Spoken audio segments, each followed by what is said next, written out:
Alright, so good morning everyone once again. This was the unit that we did last time, communication. We also studied introduction to communication. What we learned in the last class was what is communication, where it is taken from, where that word is taken from, what it means, and what is the process, of sending and receiving messages. That is what we learned. We also learned some essential features of communication, like what it involves, what kind of process it is, why we communicate, why it is a continuous process, and besides words, what else do we use to communicate? That is what we've learned in the last class. Today we move on to the process of communication. If you look at the picture here, you will see there's a sender, there's a receiver, and inside the sender you can read a word encoding and decoding. Then there's a channel that sends a message, and there's a feedback, and there's something called noise. So sender is a person who encodes the message. Encode, when I say encode means to put a language into a code, put an information into a code. Alright, just like last time I showed you. Let me show you again. Where is keep? Alright. So, this is putting a sound in a code. This is a code for the sound A. Alright. And this is the code for the sound B. So, when I put some sound in code like this, that's called encoding. Alright. This is the code for hashtag. Alright. So, these are all codes that carry some meaning. So encoding is putting some information in a code which is recognized by the other person. That code has to be recognized by the other person, because if I put it in a code and you do not understand the meaning of this hashtag, or you do not understand the meaning of, let me put another code. You do not understand the meaning of maybe this is in Nepali or Hindi, cha. Alright. If you do not understand the language, you will not know what code this is. This code is only for people who understand the language. If I write this, a person from America will not know what this code stands for, but you may know it. So encoding has to be in a language that is understandable by the other person. Alright. And the process of getting the code and then putting the code back in the language is called decoding. So the language is encoded, put in a code, the information was encoded, and the information is decoded, means you look at the information that is sent, and then you understand. That is called decoding. Alright. So the sender is also called an encoder, and the receiver is also called a decoder. Alright. In between there is a message which is sent in a channel. Channels may be different. Channels may be like, I want to send a message, I can send it over the phone, I can talk to you face to face, I can use the television to broadcast a message. These all are called channels. What channel do you want to use? There are so many channels available for talking. Whichever channel you are using to send the message, alright, you can use a number of channels to send your message. And then after sending the message, what happens? The receiver receives, and receiver gives a feedback. The reply given by the receiver is called a feedback. Alright. So after you send me a message saying, please call me tomorrow at 9 a.m. Or you send me a WhatsApp message today. When I opened my WhatsApp, it was like, good morning ma'am, good morning ma'am, good morning ma'am, good morning ma'am. So many people saying good morning. So I have to send a feedback, good morning. Alright. I ask you a question on WhatsApp, you always send me a feedback. Okay ma'am, okay ma'am, okay ma'am. Everyone is sending this feedback. Okay ma'am. Now what does that feedback say? That feedback is saying that you have just listened to what I said. You read the message. Alright. So feedback is a very important part of communication. Without a feedback, if I send you a message and there is no feedback from your side, I will not know whether the message has been received. All right. One feedback in WhatsApp is you get those double ticks. Once the double tick is there, it means somebody has seen your message.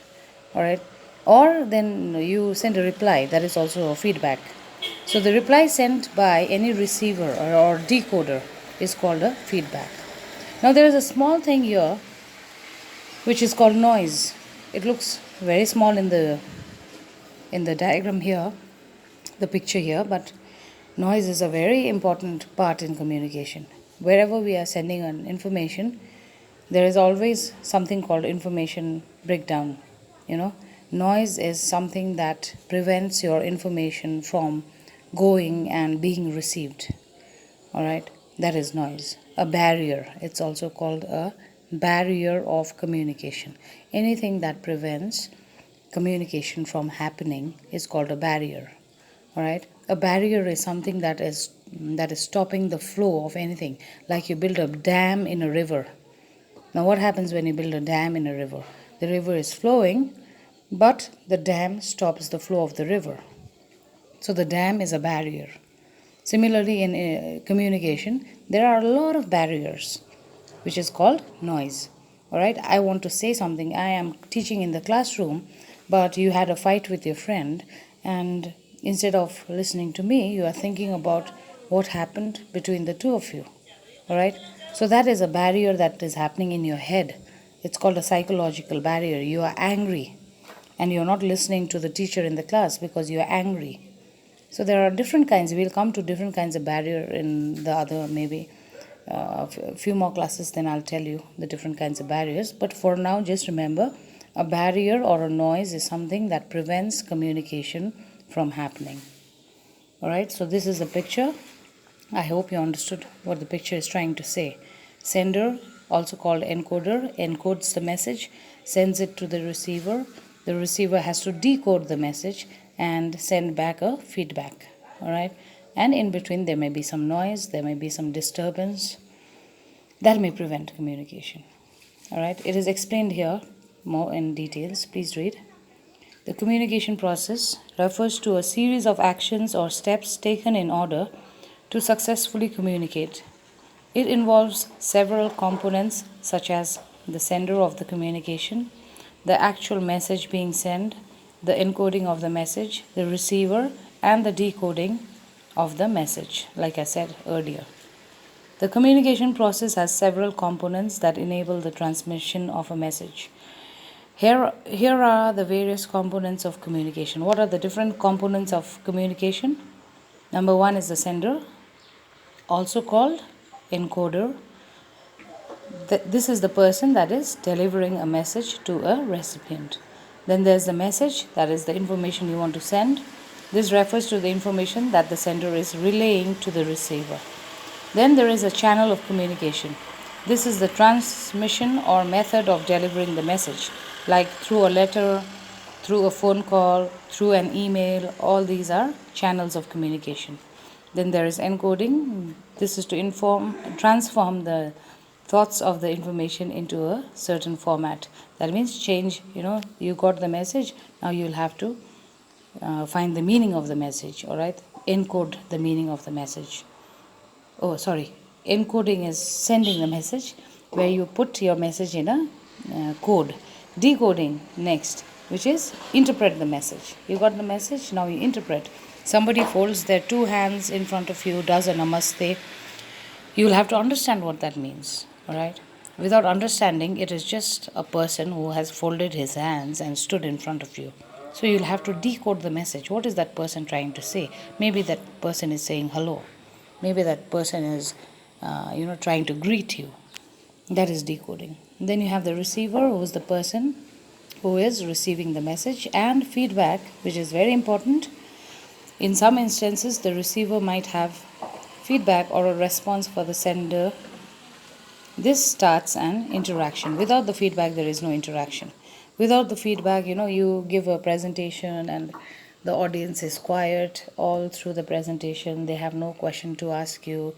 They don't have anything to say to you. So what happens at the end of the presentation? You don't know if they understood what you said. You don't know if your presentation was good.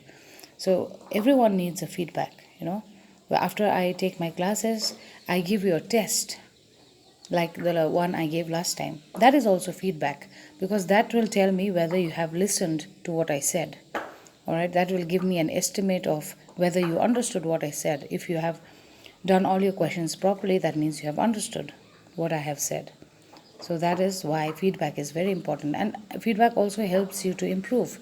I give a presentation and then I get feedback from you, ma'am, I did not understand you clearly, or maybe, ma'am, you are speaking too fast, ma'am, you are not a very good teacher. All these are feedbacks. Somebody was yawning in my class instead of you know listening to what I'm saying. Somebody is disturbing the class, talking in the class. All these are feedbacks.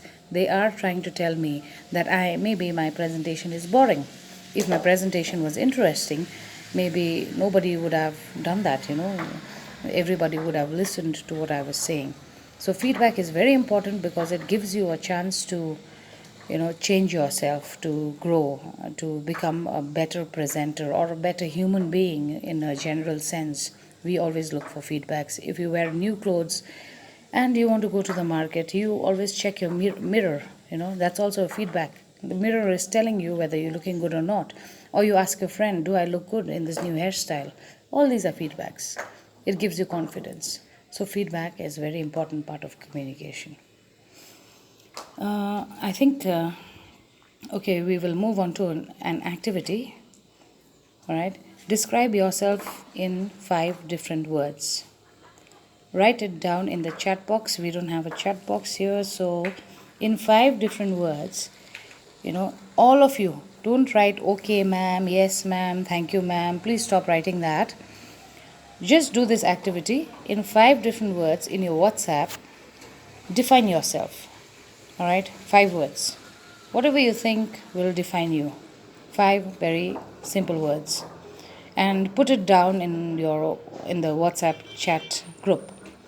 And then next what you do is find 2 more people who have at least 3 similar words to describe themselves as you do. You don't know these people who are in the chat group. I don't know you, you don't know me, you don't know each other, So what we are trying to do is we are trying to figure out who is what, or we're trying to know each other more. So what you do, describe yourself in 5 words, put it down in the chat box, and then read everyone's 5 words, everybody's.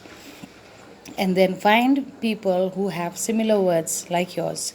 And for those people, find 2 more people and make a separate group, a WhatsApp group with them. Now, why I want you to make a separate WhatsApp group with them is because maybe we'll have future activities, a lot of activities, group activities, because communication is more about, working in a group. So for that, we cannot have the entire 50 people in one group. I want a smaller group where you can work on presentations, where you can work on other assignments that I give you. It will be group assignments. So find 2 more people who fit your description, and then try and open a separate WhatsApp group with them. All right. Activity 1 we did not do, but activity 2, please do it. All right. So in your WhatsApp, after you finish this, that is your assignment for today, right? Find 5 words that describe you best, and make sure those words are very accurate words. When you say like I'm helpful, that is like, I don't want such words. I'm good. Good is not an exact word. Good can mean a lot of things. Be specific about the person you are. Maybe in those 5 words you can add what you like as well. Besides those 5 words, you can write 1 line of things you like. I like to sing, I like to draw, I like to paint, whatever, those kind of. So that ways maybe we can know each other well. Though I cannot see your faces, I'll at least know the kind of person you are, and then we'll have a smaller sections of groups that are almost similar in oh